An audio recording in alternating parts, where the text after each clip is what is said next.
Caras amigas, caros amigos que nos acompanham pela Web TV Mansão do Caminho, nossos votos de muita paz. De início, gostaria de lembrar que demos início ao feirão do Livro Espírita aí de frente, no edifício Lígia Banhos. Estará funcionando até às 22 horas. Equivale dizer que, ao terminarmos a reunião, quem ainda não foi visitar, seria bem interessante fazê-lo, pelo menos, para que tenham ideia dos títulos que nós já possuímos em nossa casa, à disposição do nosso público. O nosso feirão tem também um objetivo beneficente, porquanto estamos vendendo livros até com 70% de desconto. E as pessoas que adquirirem os centros espíritas, que poderão fazer por internet, poderão distribuí-los vendendo-os a preço de capa. E a diferença aplicar nas próximas cestas do Natal. Como está muito difícil granjear recursos para atender o nosso problema, o programa social, este é um recurso valioso, porque distribuímos a mensagem, tornamos-la a mais acessível possível e vamos divulgando o Espiritismo e agindo na caridade. Também tivemos a magna satisfação de inaugurar o Café de Paris.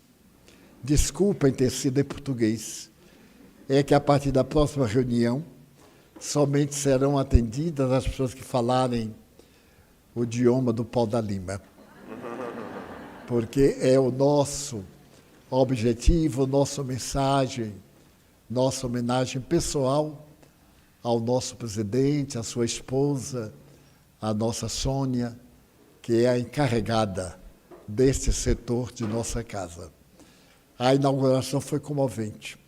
Até os céus comoveram-se porque houve chuva. E foi testada a construção do Enio. Suportou a tempestade. Graças a Deus. E por etapa, chegamos ao nosso doutor Alexander, o amigo querido desde há algumas décadas, que conhecemos quando ainda estudava nos Estados Unidos, e tivemos a oportunidade de, no lar da querida Vanessa, mantermos um contato e acompanhar os estudos que o tornaram hoje um dos maiores expertos da investigação da paranormalidade humana. O Dr. Alexander, para quem não sabe, é professor titular de psiquiatria da Universidade de Juiz de Fora.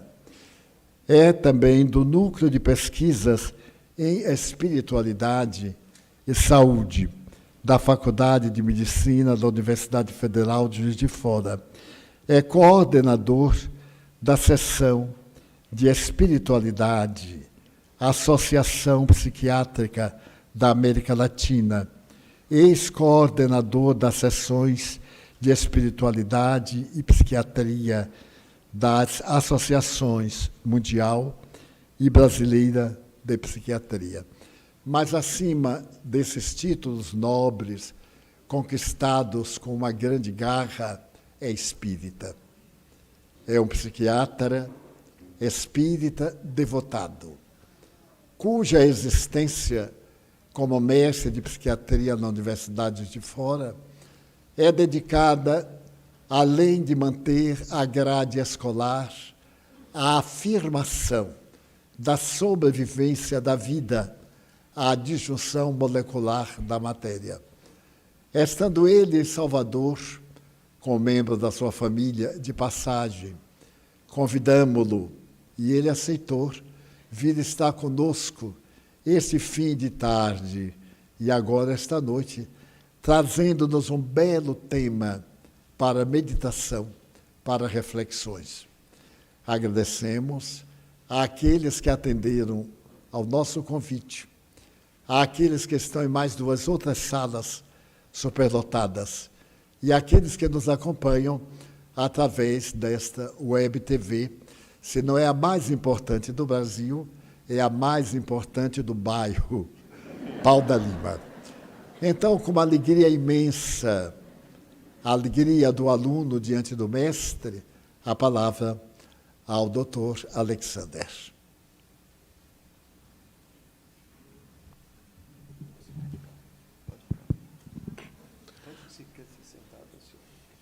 Fique à vontade. Bom, boa noite.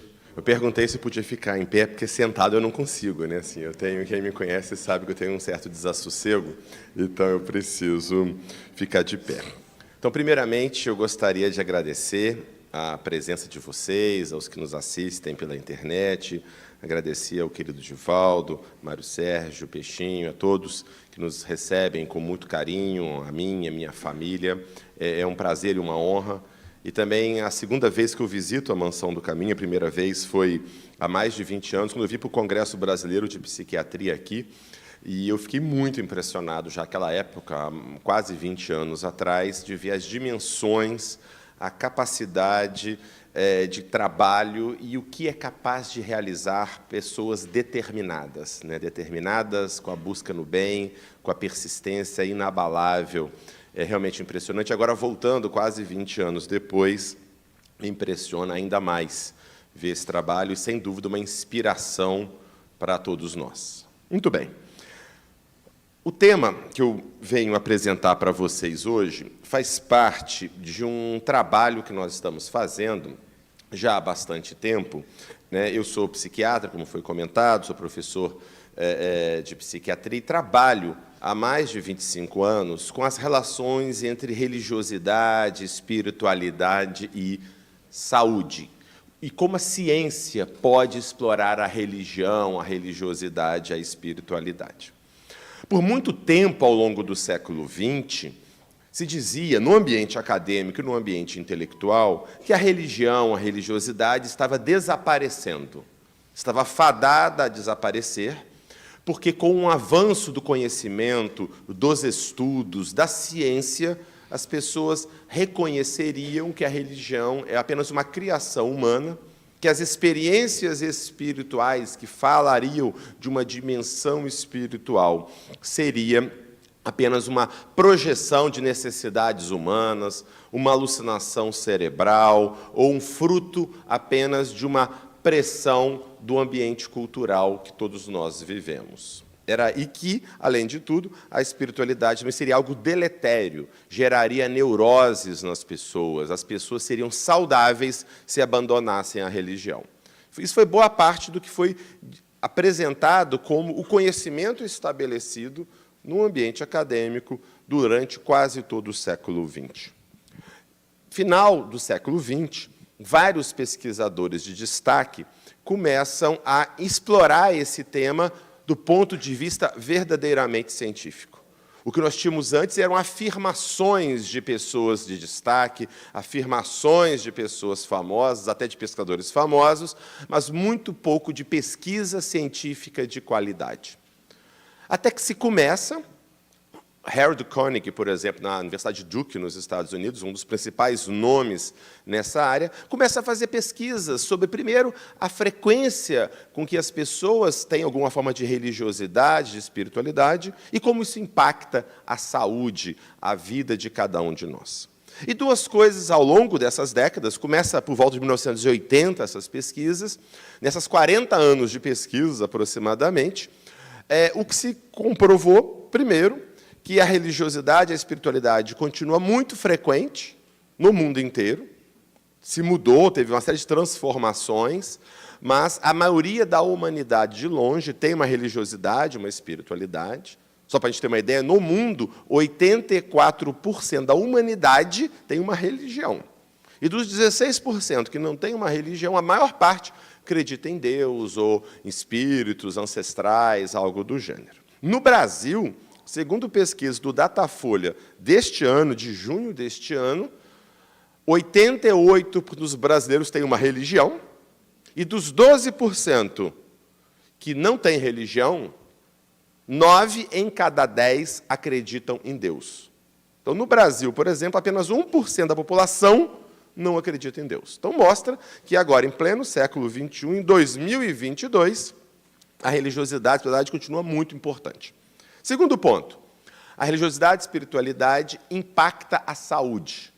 Há literalmente milhares de pesquisas atualmente mostrando o quanto as pessoas que, de um modo geral, frequentam, por exemplo, a frequência semanal a um grupo religioso, tem um impacto importante sobre níveis de depressão, de suicídio, menor mortalidade. Há inúmeros estudos sobre isso, sobre frequência religiosa, sobre práticas religiosas, oração, meditação, enxergar o mundo segundo uma ótica espiritual, etc.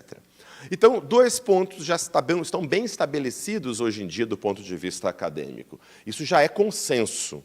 Primeiro, que a maioria da humanidade continua tendo religiosidade ou espiritualidade. E segundo, que ela, de um modo geral, tem impacto positivo sobre a saúde. Pode também ter impacto negativo, sem dúvida nenhuma.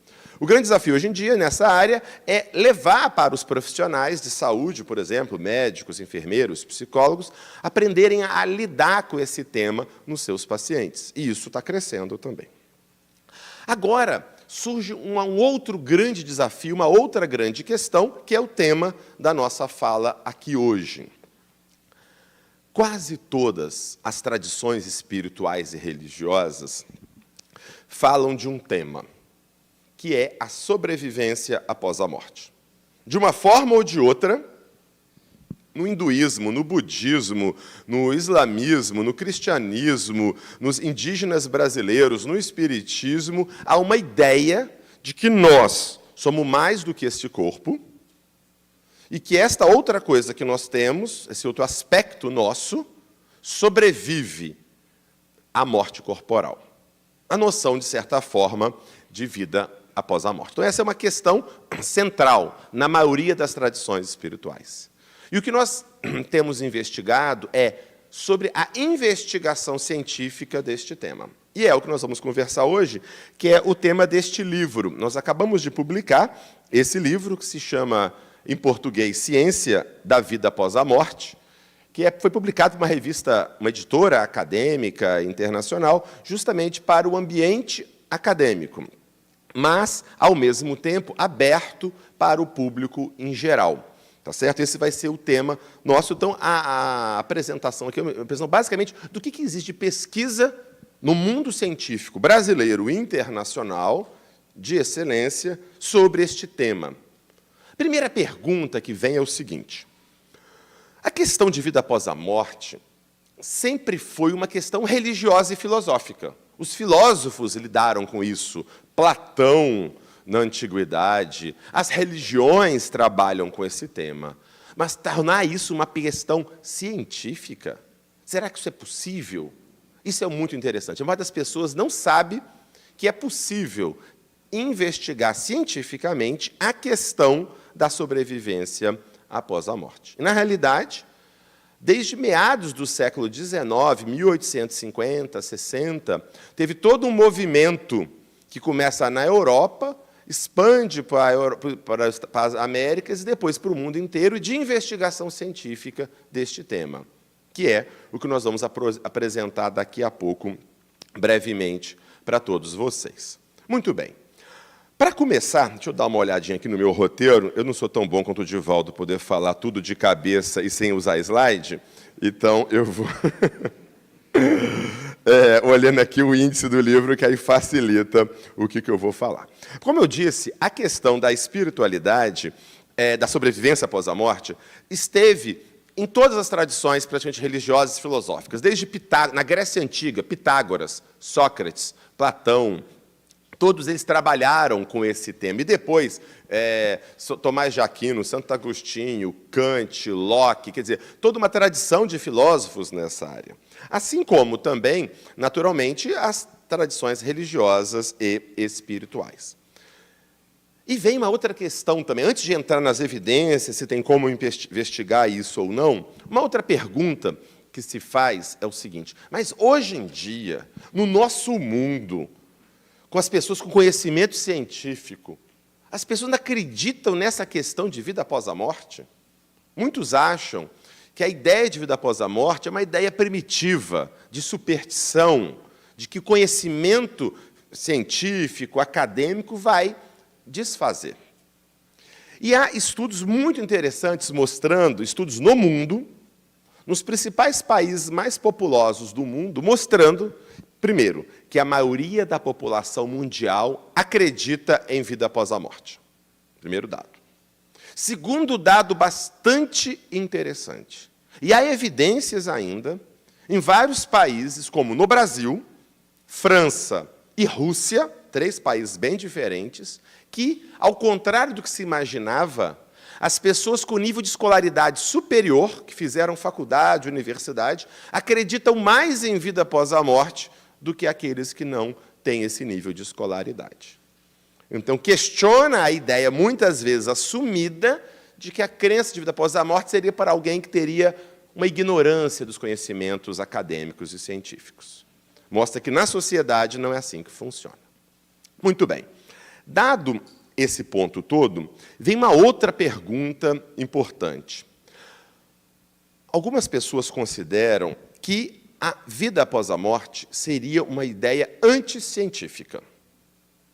A ciência, segundo alguns pensam, teria provado que tudo que existe é composto de átomos, partículas ou forças físicas, forças gravitacionais, forças eletromagnéticas e partículas, elétrons, átomos, etc., etc. Tudo que existe são apenas partículas materiais. Qualquer coisa fora disso seria sobrenatural.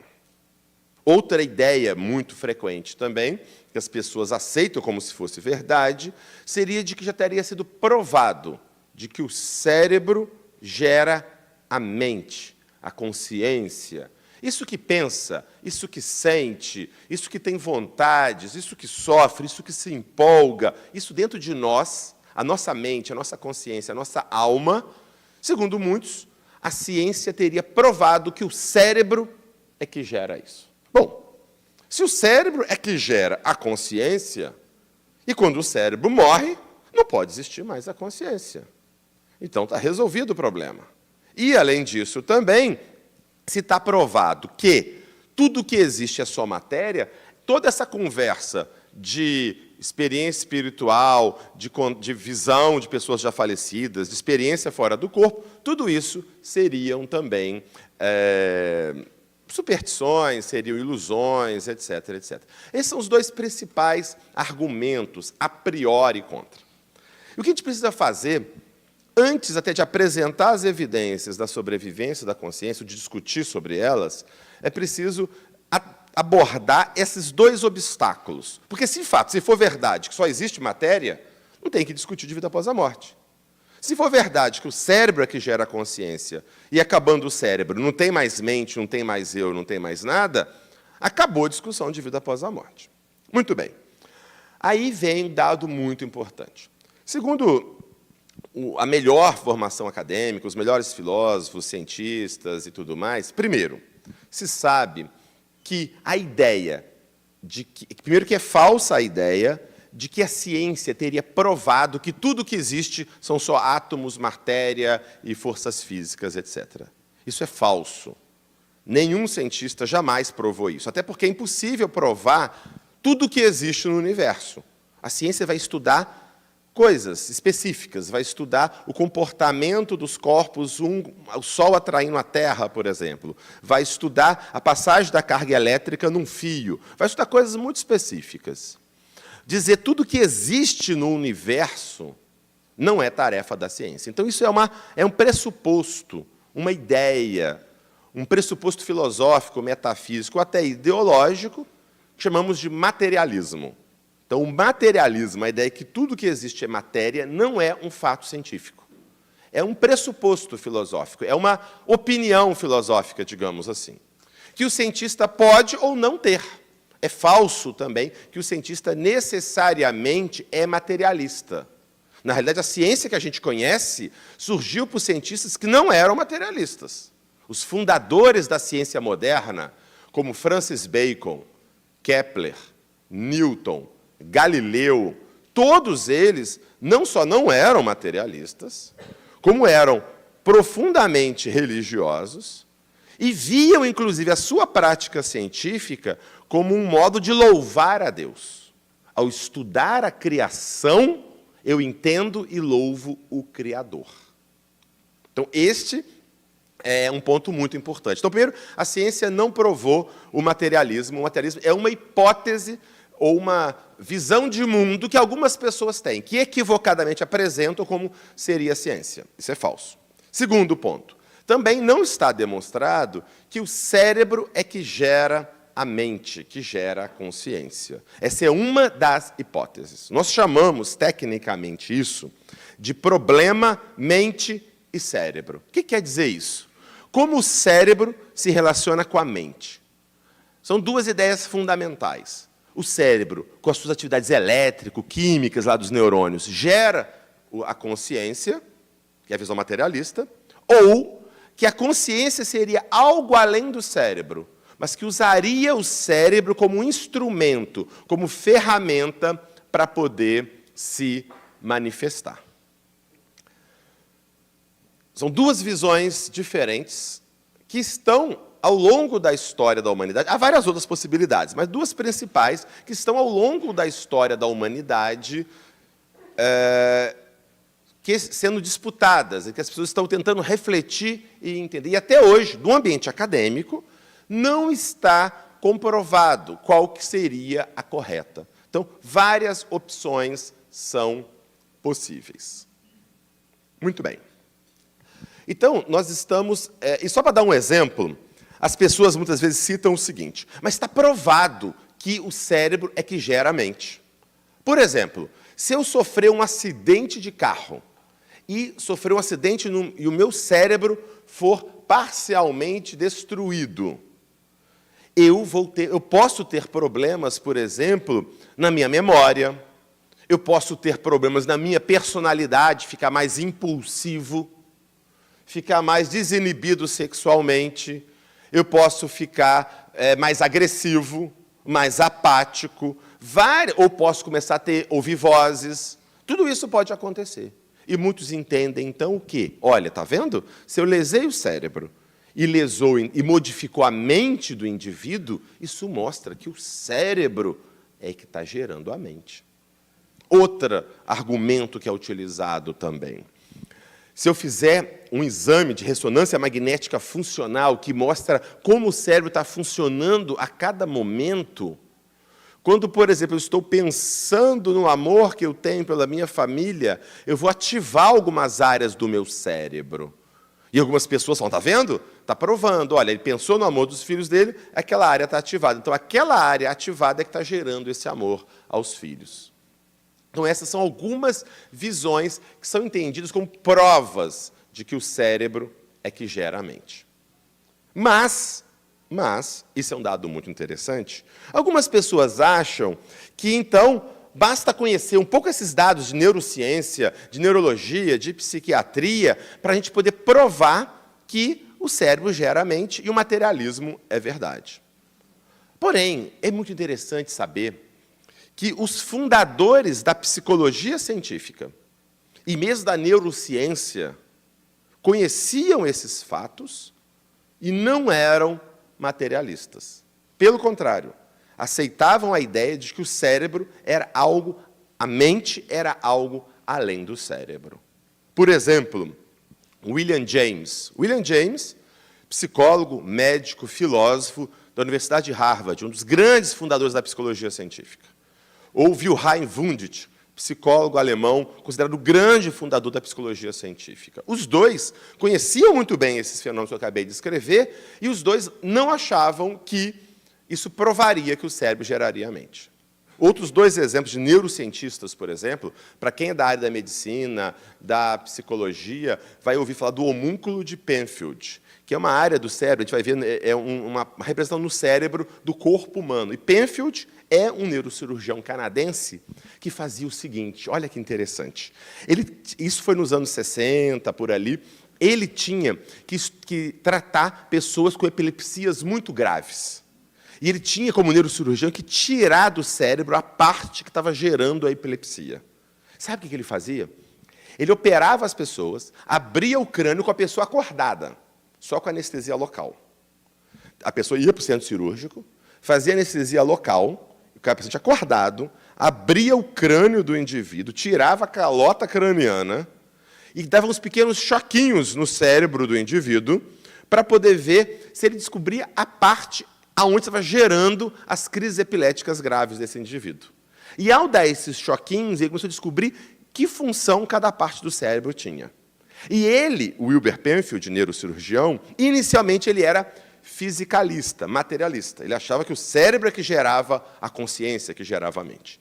Ele foi dando um choquinho no cérebro. Uma parte ele dava um choquinho no cérebro, a pessoa esticava o braço. Dava um outro choquinho, esticava a perna. Então, ele foi vendo a área motora. O homúnculo foi assim. Tal.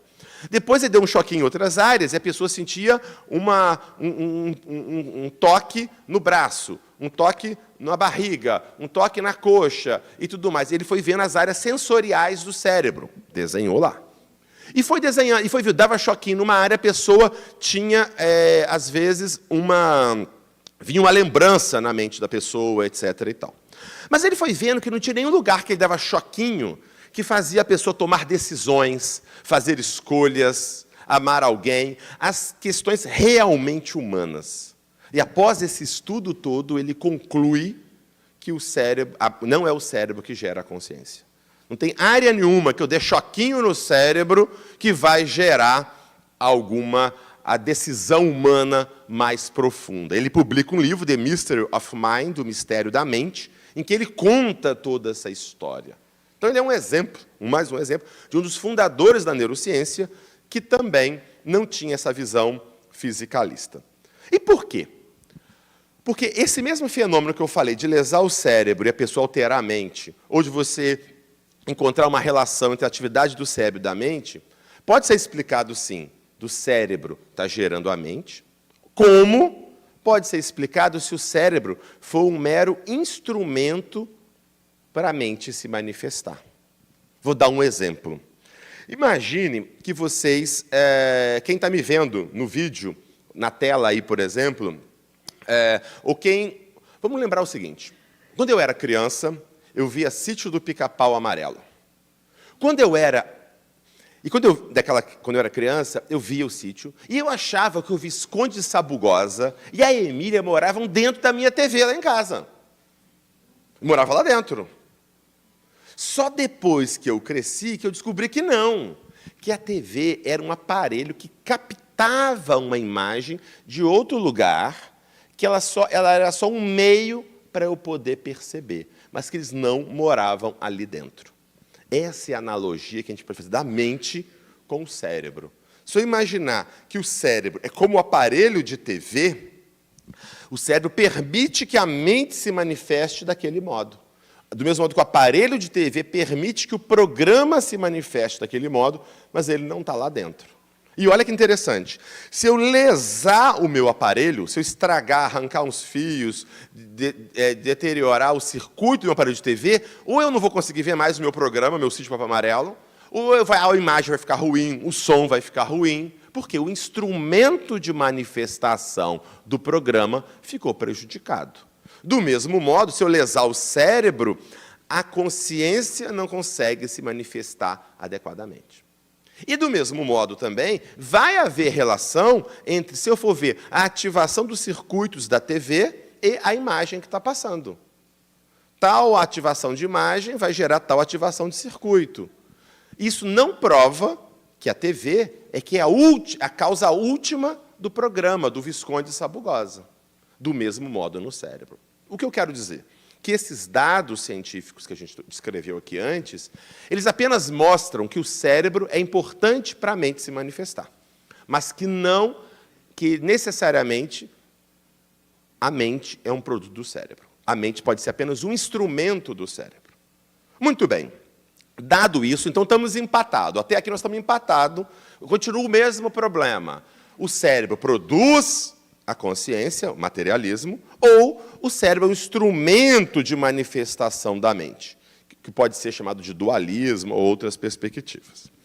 Muito bem, como que a gente faz para avançar a partir disso? Como que a gente avança? Essa é a grande questão. Nós podemos estudar experiências espirituais.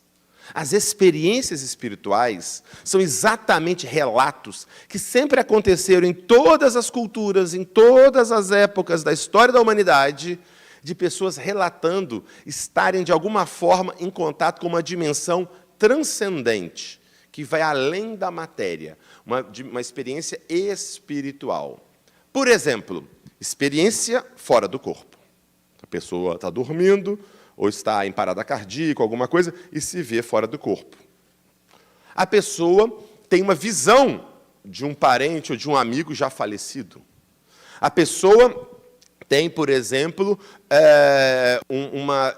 a lembrança de uma alegada vida passada. Esses são exemplos de experiências espirituais que as pessoas podem ter e que são sugestivas de que, de alguma forma, a consciência pode estar além do cérebro. E é isso que tem que ser investigado. Muito bem. Dado tudo isso, como nós podemos, então, investigar cientificamente se pode ou não existir vida depois da morte? Ou traduzindo isso para uma questão realmente investigável cientificamente. Há evidências de que a mente, a consciência, a alma, continue ativa, viva, ativa, depois que o cérebro não está mais funcionando? A pergunta é como que eu transformo isso numa questão científica. Porque sempre foi da filosofia, da religião. Como é que eu transformo isso numa ciência? Aí vem uma questão muito interessante. Como que eu investigo, como que eu sei, por exemplo, que o meu amigo é meu amigo? O que eu quero dizer? Está meio esquisito isso. Assim, por exemplo, imagina que eu tenho um amigo João. Quando eu encontro o meu amigo João, o que eu espero? Eu espero encontrar um padrão que é o meu amigo João. O que é esse padrão? É um padrão que chamamos de caráter e de memória. Memória, por quê? Eu espero que o João lembre de quando a gente era criança e andava de bicicleta. E conta aquele caso que a gente caiu, desceu do morro e se machucou. Eu espero que o João lembre quando nós viajamos para tal lugar. Que ele lembre de uma série de coisas que nós vivenciamos, por exemplo. E eu espero que o João também tenha o jeitão dele. Cada um de nós tem um jeitão, não é isso? Quer dizer, um caráter. Um é mais engraçado, o outro é menos, um faz piada meio daquele jeito, o outro é meio ranzinza. Cada um de nós tem um jeitão, que é o caráter da pessoa. Não é isso? Então, quando eu encontro o João, eu olho para o corpo dele, e quando eu vejo aquele corpo, eu logo imagino que eu vou encontrar aquele padrão do João que eu conheço. É assim que funciona. Agora, imaginem que, infelizmente, o João sofreu um acidente de carro terrível.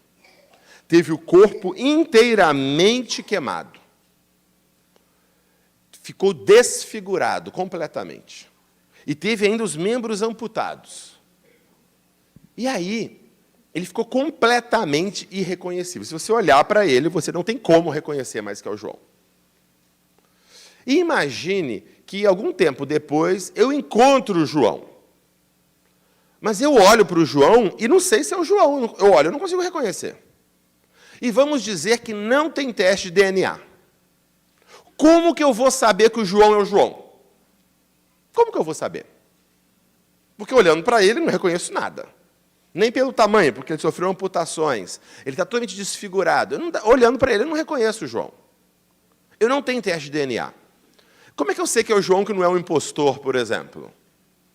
Pela continuidade da memória e do caráter. Se ele começar a contar coisas que eu esperaria que o João soubesse, se ele começa a lembrar de coisas que quando a gente vivenciava, se ele, além de lembrar, ele tem, por exemplo, o João sabia falar francês, e ele sabe falar francês.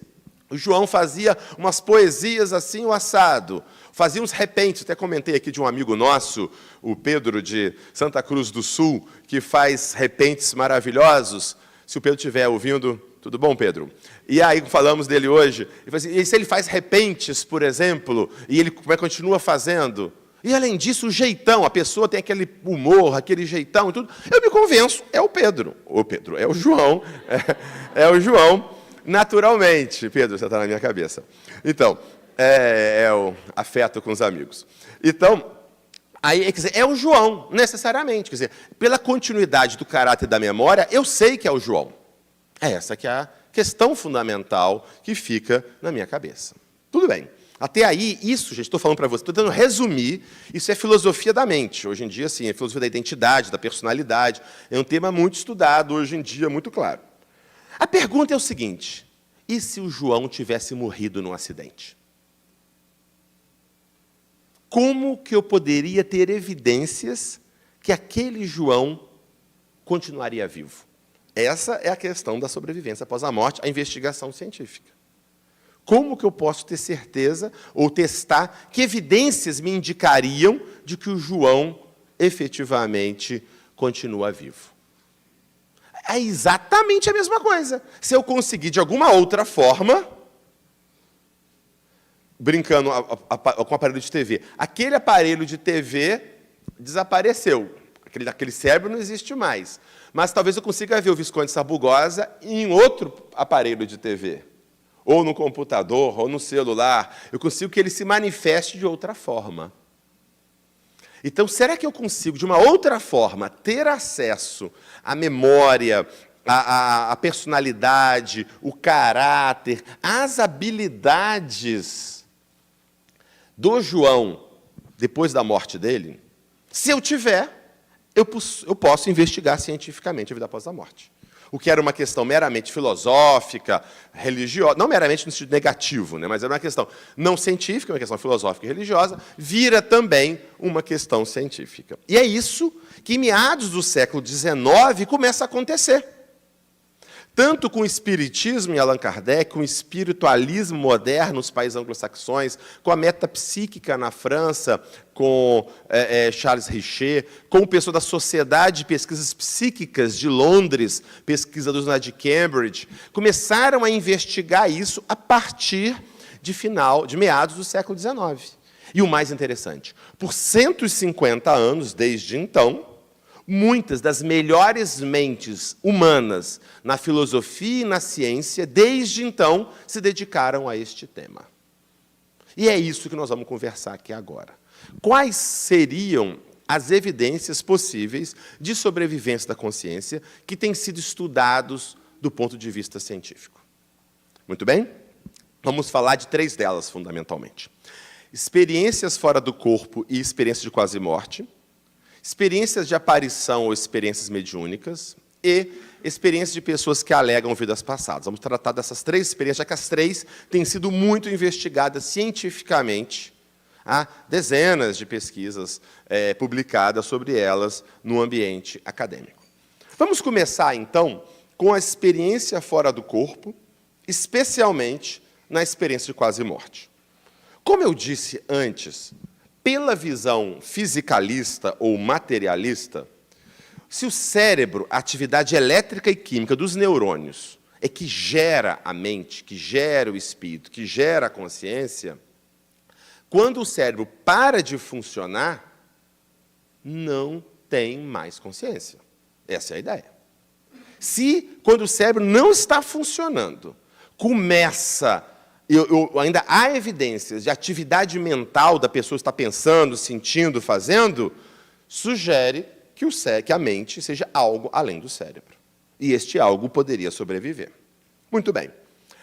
O que acontece na experiência de quase morte? Tipicamente, a pessoa está numa situação clínica grave, numa sepse, numa infecção grave, numa hemorragia grave, numa parada cardíaca, e a pessoa refere uma percepção de uma dimensão transcendente espiritual, frequentemente se vê fora do corpo, frequentemente encontra seres de luz, frequentemente tem uma noção mais ampliada da vida, parece assim, puxa, agora eu entendi um pouco mais o que significa isso tudo da vida, tem uma visão panorâmica da vida, tem uma série de questões aí. Mas alguns falam, tudo bem, mas isso pode ser alucinação. A pessoa está alucinando, está viajando na maionese, ela achava que ela tinha medo da morte, aí ela fantasia essas coisas, ou porque ela era religiosa, e aí ela fantasia isso, etc. E tal. Só que há muitos estudos de boa qualidade hoje em dia sobre isso. E se sabe que a ocorrência de experiência de quase morte não depende da pessoa ter ou não medo da morte. Não depende se a pessoa tem religião ou não tem religião. Não depende se ela já estudou sobre esse assunto ou não. Nada disso explica. Mas o mais desafiador e o mais interessante nesses casos é quando a pessoa, durante uma parada cardíaca, e numa parada cardíaca, o que acontece? O coração para de funcionar. Parada cardíaca, ele para de funcionar. O cérebro, gente, ele precisa de energia. Todo o corpo precisa de energia. O cérebro precisa de muita energia. O cérebro é um consumidor, é um gastador danado de energia. Ele é uma parte pequena do nosso corpo, em termos de peso, mas ele consome quase 1/4 de toda a energia que a gente produz no nosso corpo. Então, ele é um gastador danado. E a energia vem por glicose e oxigênio. É açúcar e oxigênio. Glicose e oxigênio. O coração tem que jogar sangue arterial cheio de glicose e oxigênio para o cérebro funcionar. Só que tem um detalhe. O cérebro não tem reserva de glicose e de oxigênio. Parou de vir sangue novo com oxigênio, o cérebro para de funcionar. É como se fosse uma casa sem caixa d'água. Não tem reserva. Se parou de chegar água da rua, você abre a torneira, não tem mais água. Assim é o cérebro, em termos de energia. Ele não tem reserva nenhuma. Chegou, parou de chegar, ele para. E é assim que acontece. Numa parada cardíaca, o cérebro fica isoelétrico, ou seja, sem atividade elétrica, que significa funcionamento ali, né? Sem atividade elétrica cerebral cortical, em poucos segundos depois, 30 segundos, 1 minuto, o cérebro fica isoelétrico, ele para de funcionar. Bom, na visão materialista, se o cérebro para de funcionar, não tem mais nada.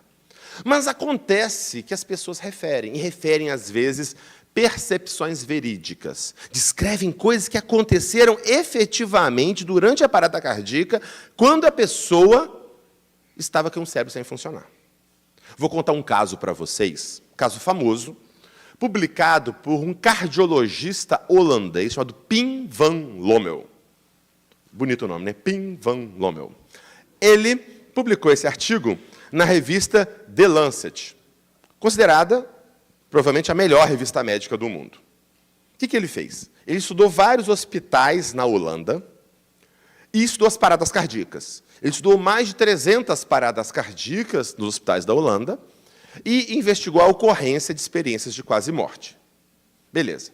E lá ele mostra exatamente isso, como eu falei antes. Ela não dependia da ocorrência da experiência de quase morte. Se a pessoa tinha medo da morte, se ela não tinha, questão religiosa, nada disso impulsionava. Mas ele contou um caso que ele descreve neste artigo no The Lancet, em 2001, que é o seguinte. Uma pessoa sofreu uma parada cardíaca lá na rua, lá na Holanda. Levaram esse indivíduo para o hospital, mas demoraram um tempo. Levaram para o hospital, ele em parada cardíaca. Quando ele chega no hospital, ele estava morto, basicamente. Ou seja, coração parado, totalmente cianótico, ou seja, roxo. Foram fazer os exames iniciais, ele estava sem respiração, naturalmente, parada cardíaca e tudo mais, e reflexo pupilar. Colocava a luz na pupila, normalmente a pupila se fecha com a luz. Estava midríase fixa, a pupila não respondia. Significava que nem o tronco cerebral, que é uma área mais profunda do cérebro, mais primitiva, nem ela estava funcionando. Ou seja, o cérebro está completamente parado. Morreu, basicamente é isso, ele estava em morte cardíaca. Muito bem.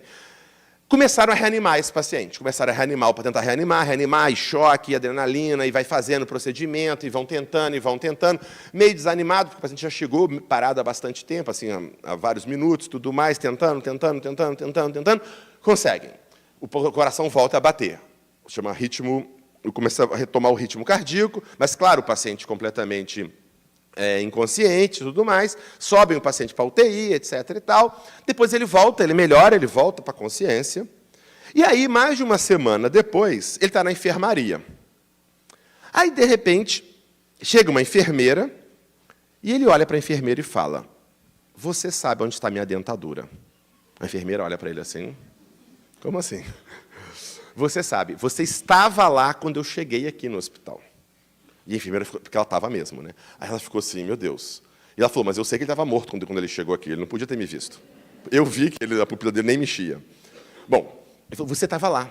E ele falou, estava você e estava um médico, ele descreve o médico, descreve ela. E foi acontecer o seguinte, quando eu cheguei, vocês iam me entubar.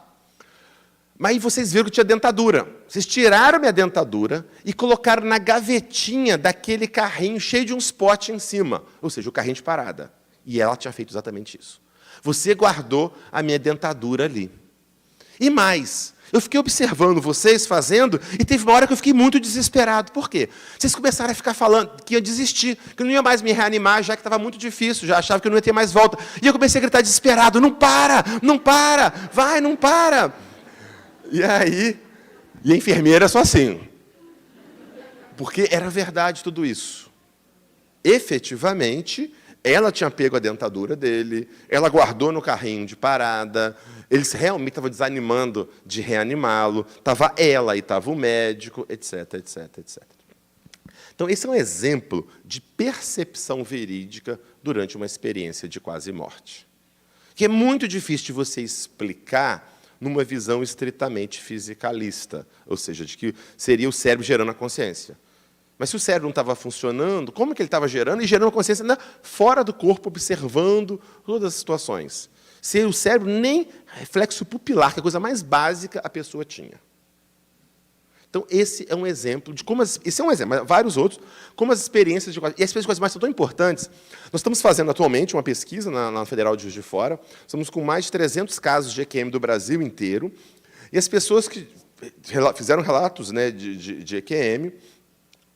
por sinal, quem quiser, se alguém tiver experiência de EQM, quiser fazer relato, o fjf.br/NUPS é o nosso site, tem lá para quem quiser participar da pesquisa como voluntário. Estou orientando um doutorado, um pós-doutorado nessa área.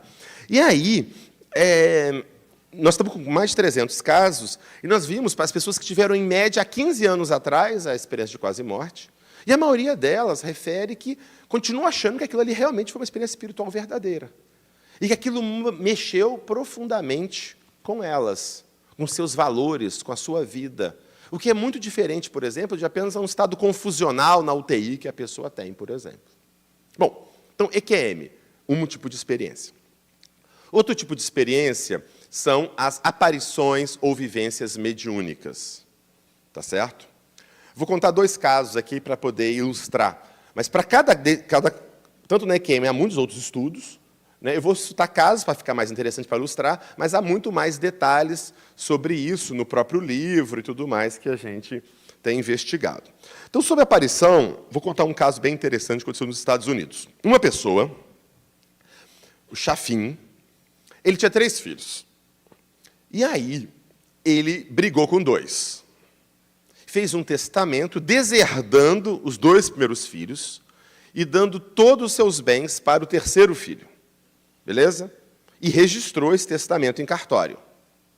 Tudo bem, assim ficou. Vários anos depois, mais de 10 anos depois, parece que ele se arrependeu de certa forma, e aí ele faz um outro testamento, distribuindo igualmente para os 3. Mas ele não registra esse testamento em cartório. Provavelmente ele achou que ele não ia morrer tão em breve. E aí que depois ele faria isso. Aconteceu que no ano seguinte sofreu um acidente, uma queda e morreu. Por isso, não deixe para amanhã o que você pode fazer hoje. Vocês estão vendo, né? Assim, então, a morte vem como um ladrão. Né? E assim aconteceu com ele.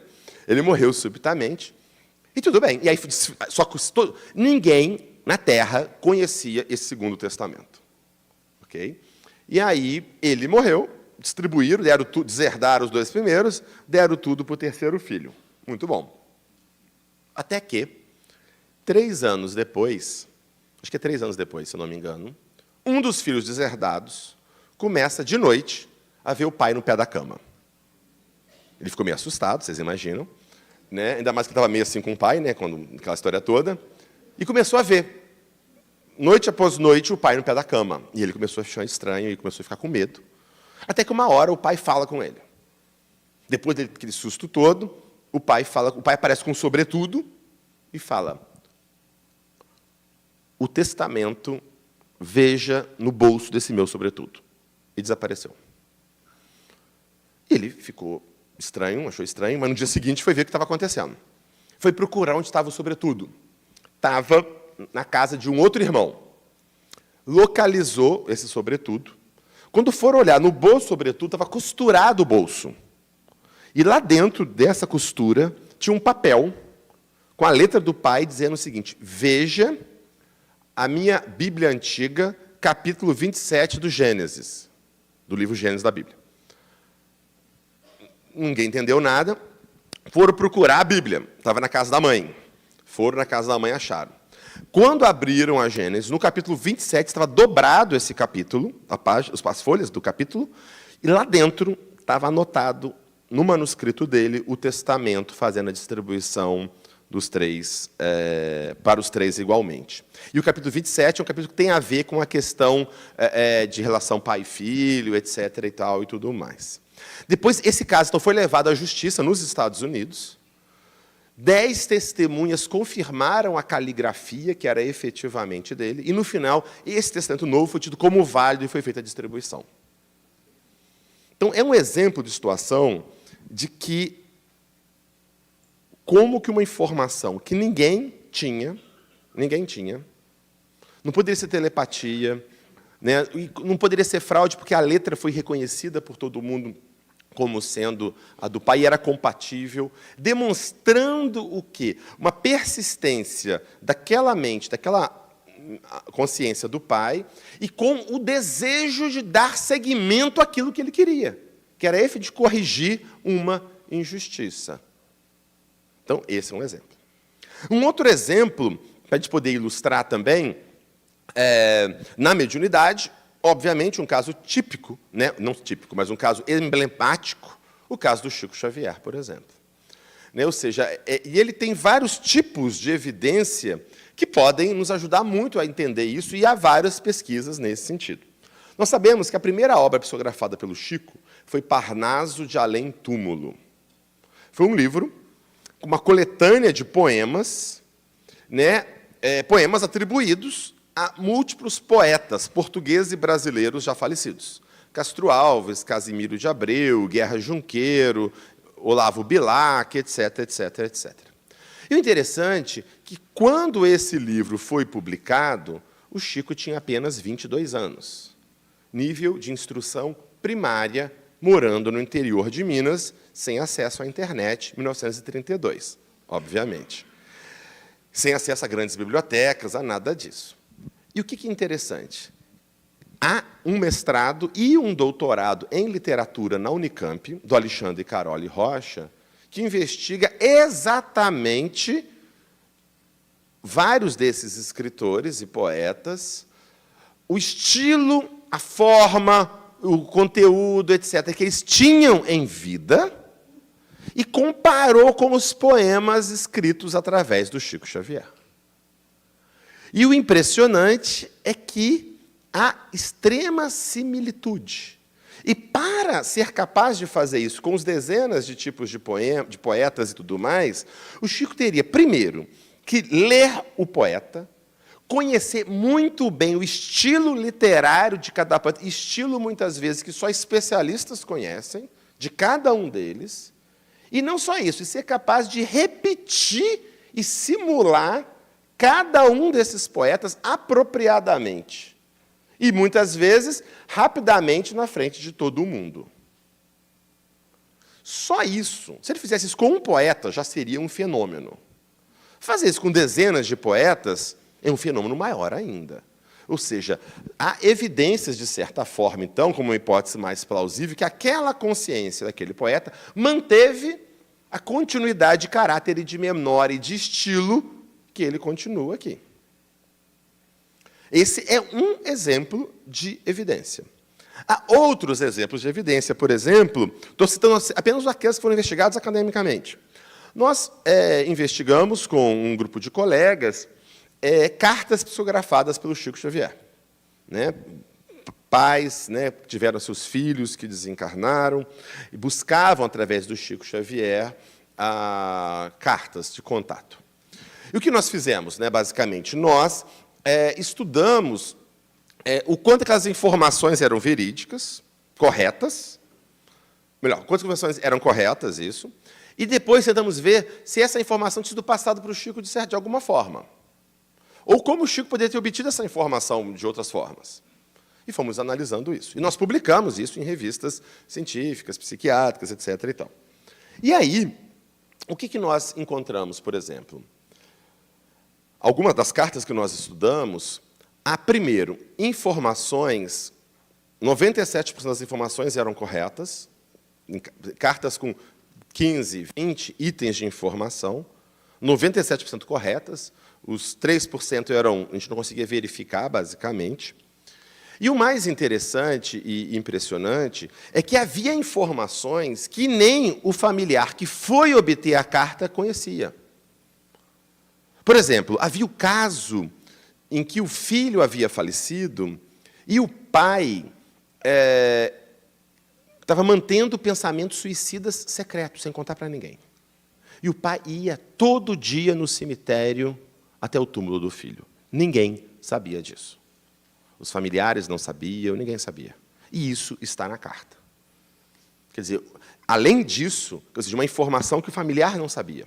Outras informações muito detalhadas, por exemplo, desde o que o pai queria construir um hospital para o filho cuidar de criança doente, quer dizer, coisas bastante específicas que estavam nas cartas que era muito improvável do Chico ter tido acesso, já que muitas das informações muito privadas e muitas nem os outros familiares conheciam. E há vários casos nesse sentido. Então, são exemplos da mediunidade, sugerindo, mais uma vez, a continuidade do caráter e da memória. E há estudos também, outros estudos, especificamente sobre... há estudos controlados, digamos assim, em que o médium recebe a informação, ele recebe as informações mediúnicas sem até ter contato com nenhum familiar. E depois... o familiar recebe, em pesquisas, o familiar recebe a informação mediúnica do familiar dele e de 4 outras pessoas falecidas, do mesmo sexo e idade aproximado. E ele tem que dizer das 4 ou 5 cartas que ele tem, qual que é a do familiar dele. Para não ficar uma coisa, só porque eu estou com muito luto, eu aceito qualquer coisa. Não. E, mesmo assim, ele consegue acertar com mais probabilidade a carta dele. Então, resumo, há uma série de estudos de boa qualidade, altamente sugestivos da capacidade mediúnica. Por fim, para encerrar o nosso dia, a nossa noite, a terceiro nível de evidência, casos sugestivos de reencarnação. O maior pesquisador no mundo nessa área foi o Dr. Ian Stevenson, psiquiatra, professor titular de psiquiatria na Universidade da Virgínia, nos Estados Unidos, que nos anos 60 ele começa a investigar esse tema até o seu falecimento em 2006, se eu não me engano. Em 2006. Foi um grande investigador. Ele conseguiu computar, na sua universidade, mais de 2.000 casos que ele chama de casos sugestivos de reencarnação, que é o seguinte, uma criança, assim que a criança começa a falar, com 2 anos, 3 anos, ela começa a falar de uma alegada vida passada. Começa a falar que viveu em tal lugar, começa a falar que... morreu atropelada de tal forma, que tinha tal nome, tal não sei o que lá, e papapá, papapó. Muitas vezes você não consegue encontrar nada nesse sentido, mas muitas vezes, na maioria das vezes, se consegue localizar uma pessoa que encaixa com bastante precisão esses dados. E dados bastante precisos e específicos, que são bastante improváveis da criança ter obtido esse acesso de outra forma. E mais, essa criança, frequentemente, ela tem fobias relacionadas ao alegado modo de morte dela. E ainda, muitas vezes, tem marcas de nascença, ou defeitos de nascença, também compatíveis com o modo de morte da alegada vida passada.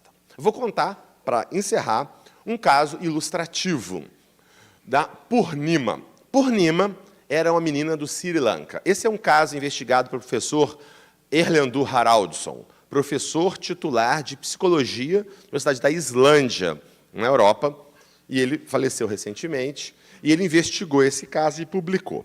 A Purnima nasceu no Sri Lanka, com 3 anos de idade, ela estava lá em casa, e a mãe conta que teve um acidente e alguém morreu atropelado. A mãe conversando em casa, que houve um atropelamento e alguém morreu no bairro. A menina teve uma reação muito estranha. Nossa, que horrível! Quem mata os outros atropelado é muito mal, essa pessoa é muito malvada. Uma coisa assim meio... De onde ela... Assim, ficaram assim, tudo bem. Um tempo depois, eles estavam vendo na televisão, apareceu um templo, chamado Templo Kelania, bastante famoso lá no Sri Lanka. Aí ela olha e ela fala, eu já morei lá. Como assim? Aí ela começa a contar. Ela foi estimulada assim, por ver aquilo, eu já morei lá. Aí, resumo, ela foi contando que ela morava atrás do rio, atrás do Templo Kelania, fazendo incenso. Fazia incenso de marca Ambiga e Geta Pitya. Não existia essa marca de incenso onde a Purnima morava. E ela estava indo de carro, de bicicleta, vender incenso, e, de repente, um carro grande vem e bateu nela, e ela morreu. Tem outras coisas, mas isso é o essencial da história. Resumo, vai-se investigar o caso. E o Templo Kelania era alguns centenas de quilômetros longe de onde eles moravam, eles nunca tinham ido lá, a família nunca não tinha ido lá. Se localiza um indivíduo que vendia incenso.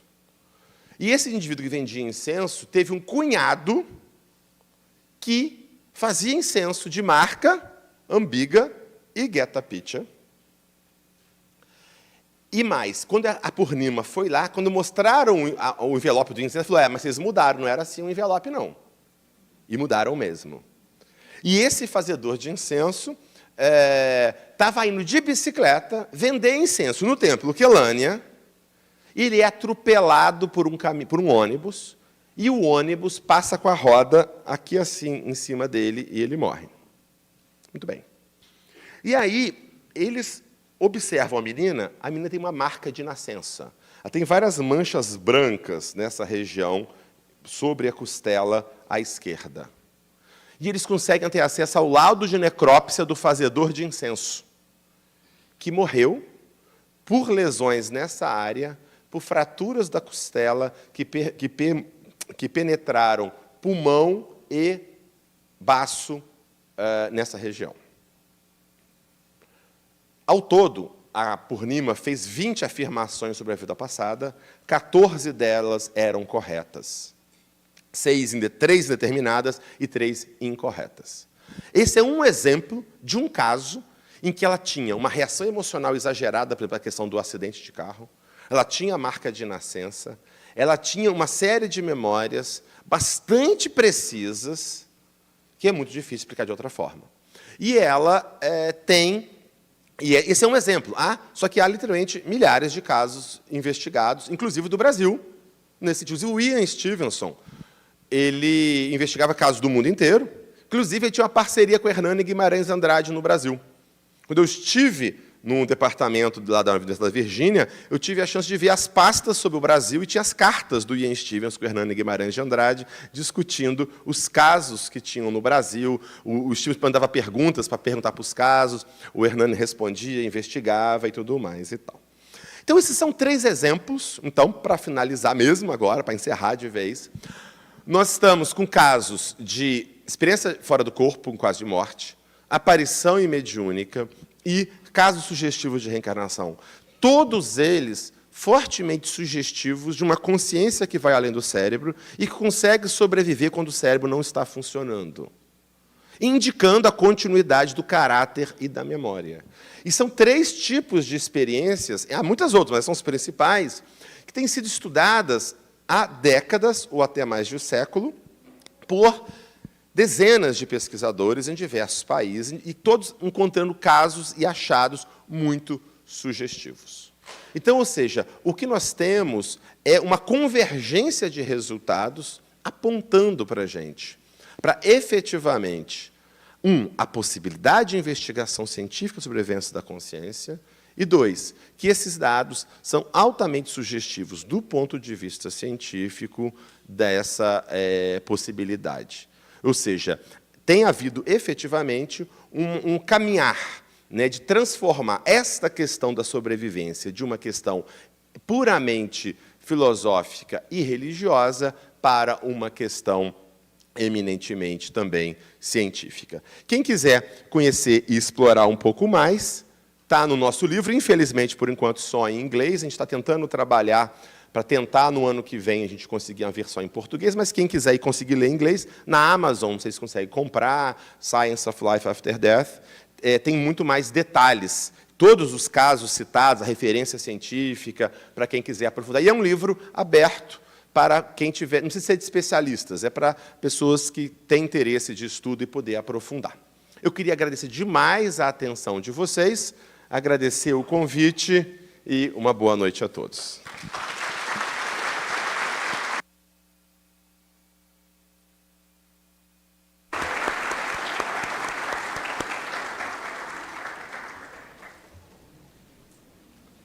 Depois deste banho de luz, que a todos nos cativou, em menos de uma hora, lamentavelmente, resta-nos reflexionar a respeito de uma questão fundamental. Qual é o objetivo da nossa existência na Terra? Cada um perguntar-se o que é que eu vim fazer, ou que me falta fazer para encontrar-me comigo mesmo e ser feliz. Como de hábito, em nossas reuniões de sábado, fazemos também a parte prática do Espiritismo, a terapia dos passes. Aproveitemos este momento de paz, de reflexões, e solicitamos aos nossos médiuns para que tomem os seus lugares, a fim de, em poucos momentos, podermos encerrar a nossa reunião.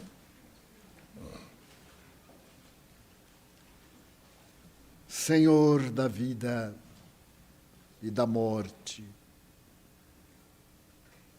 aqui estamos, na jornada fisiológica, procurando não esquecer a realidade que somos imortais. E a ação da caridade, filha do amor, é a mais eficiente para alcançarmos a meta para a qual renascemos. Então, queremos pedir-te que abençoes os nossos médiuns, que irão oferecer as suas energias mimetizadas por aquelas que procedem de outra dimensão cósmica da vida, que eles possam canalizar as forças saudáveis que proporcionam bem-estar, alegria de viver e resgate das provações.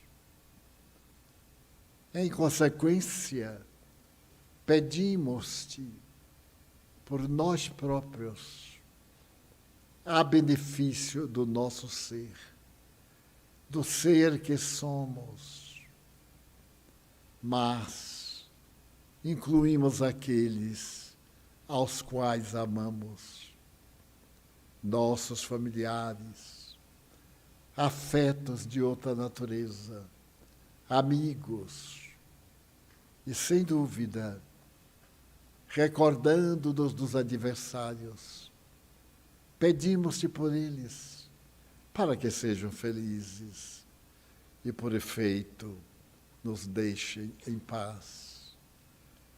Queremos rogar-te pelos suicidas, almas que se não deram oportunidade a si mesmas, a fim de acertarem o passo com o bem. Ó Jesus, por aqueles que neste momento padecem enfermidades cruéis, irreversíveis, e se encontram em situação deplorável. Abençoa-os pelo teu amor, graças à nossa interferência. Também te pedimos pelos espíritos que se comprazem no mal, esses que incitam a situações conflitivas, íntimas, familiares, grupais, nacionais. E te pedimos pela paz, pela nossa paz pessoal, pela paz em nossa família, em favor da paz no Brasil, nesta hora muito grave de ressentimentos, pela paz na terra, ultrajada pelas guerras que consomem as esperanças. Abençoa nossa água, tornando-a veículo de bênçãos, qual ocorreu em Caná, quando fosse solicitada. Pela paz no mundo, essa harmonia, essa alegria, esse bem-estar que nos torna irmãos uns dos outros.